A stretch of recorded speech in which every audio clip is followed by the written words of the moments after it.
laging tapat kung magmahal. Ang iyong kaawaan ay magpawalang hanggan. Kay buti-buti mo. Kay buti-buti mo, Panginoon.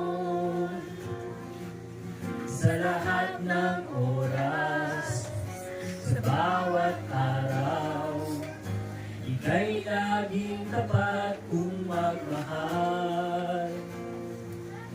Ang iyong kaawaan ay magpawalang hanggan. Pinupuri, sinasamba kita, dakilang Diyos at Panginoon. Tunay nga ika'y walang katulad, tunay nga ika'y di nagbabago. Tunay ang Diyos na sa akin ay nagmamahal. Pinupuri, sinasamba kita,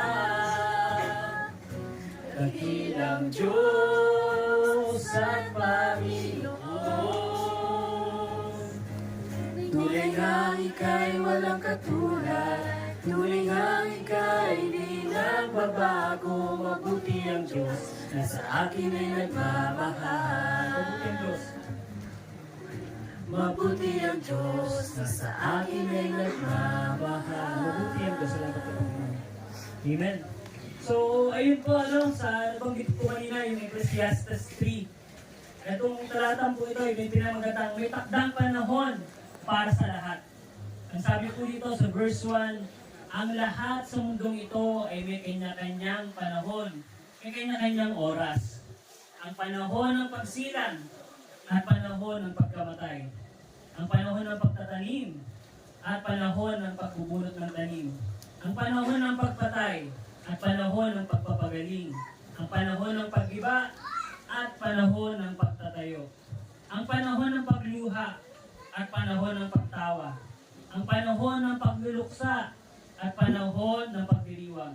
Ang panahon ng pagkakalat ng bato at panahon ng pagtitipon sa mga ito. Ang panahon ng pagyayakap at panahon ng paglalayo. Ang panahon ng paghahanap, panahon ng pagkawala niyon. Ang panahon ng pag-iingat sa isang bagay at panahon ng pagtatapon. Ang panahon ng pagpulit at panahon ng pagtahi. Ang panahon ng pagtahimik at panahon ng pagsasalita. Ang panahon ng pagmamahal at panahon ng pagkabuot. Ang panahon ng digmaan at panahon ng kapayapaan.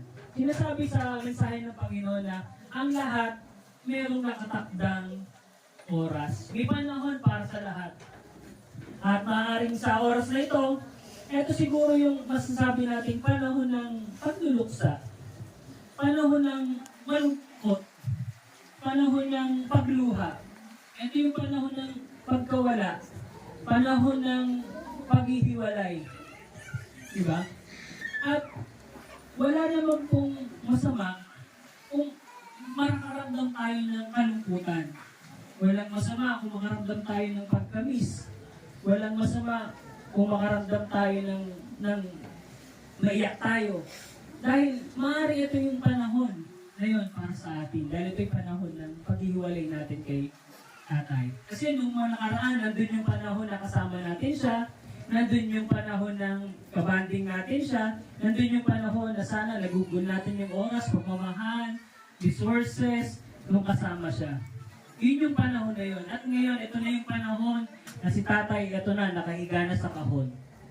At nandito tayo ngayon para tunghayan yung huling gabi niya dito sa ibabaw ng lupa.